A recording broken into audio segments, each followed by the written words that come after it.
આજે દેશના યશસ્વી પ્રધાનમંત્રી નરેન્દ્રભાઈ મોદી સાહેબનો મન કી બાતનો કાર્યક્રમ શ્રી સ્વામિનારાયણ ગુરુકુલ સંસ્કારધામ ધ્રાંગધ્રા ખાતે શ્રી સ્વામિનારાયણ મંદિરની અંદર જ વ્યવસ્થા કરી અને નિહાળવામાં આવ્યો છે। આજના કાર્યક્રમમાં સુરેન્દ્રનગરના સાંસદ ચંદુભાઈ સિહોરા, પૂર્વ કેબિનેટ મંત્રી આઈ.કે. જાડેજા સાહેબ, ધારાસભ્ય શ્રી પ્રકાશભાઈ વરમોરા વગેરે પાર્ટીના પદાધિકારીઓ અને કાર્યકર્તાઓ સાથે આ મન કી બાતનો કાર્યક્રમ નિહાળ્યો છે, જેમાં દેશના પ્રધાનમંત્રી શ્રી મોદી સાહેબે સ્વસ્થ રહેવાની વાત કરી છે। ફિટ ઇન્ડિયા, વ્યક્તિ પણ ફિટ રહે અને સમગ્ર ઇન્ડિયા પણ ફિટનેસ જાળવી રાખે। સાથે સાથે ખેલ મહાકુંભની સાથે પ્રયાગરાજનો જે કુંભ મેળો એનો પણ ઉલ્લેખ કરવામાં આવ્યો છે અને મન કી બાતનો કાર્યક્રમ સરસ રીતે આ ગુરુકુલમાં અમે સૌએ નિહાળ્યો છે।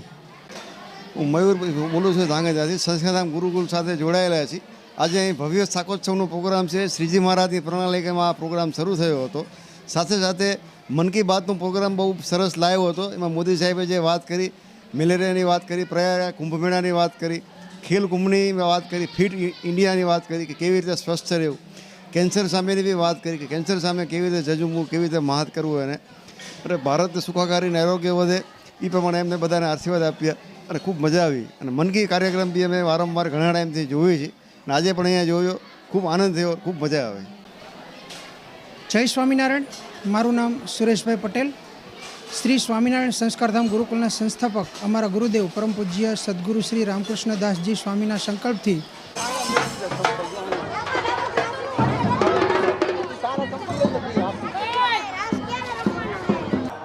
ये सभी एक दूसरे से मिलो दूर है, लेकिन भारत को जानने और हमारे महीने के आखिर में फिजी में भारत सरकार के सहयोग से तमिल टीचिंग प्रोग्राम शुरू हुआ।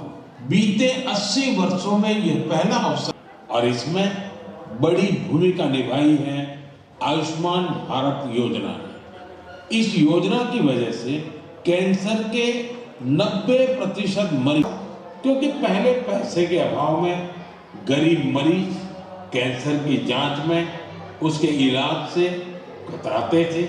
अब आयुष्मान सभी युवाओं की सराहना करता हूं। उनकी क्रिएटिविटी की जितनी भी प्रशंसा किए जाए वो कम है। और इकोनॉमी की ओर बढ़ रहे हैं, तब हमारी क्रिएटर इकोनॉमी एक नई एनर्जी ला रही है। भारत की कर सहायता बस्तर, बरसायता बस्तर, यानी खेलेगा बस्तर, ढूंढकर है वन भैंसा और पहाड़ी मैना। इसमें बस्तर की समृद्ध संस्कृति की झलक दिखती है। साथियों, ये हमारे लिए बहुत गर्व की बात है कि दुनिया की सबसे प्राचीन भाषा तमिल कम संसाधनों के बावजूद सफलता की नई शाखा लिख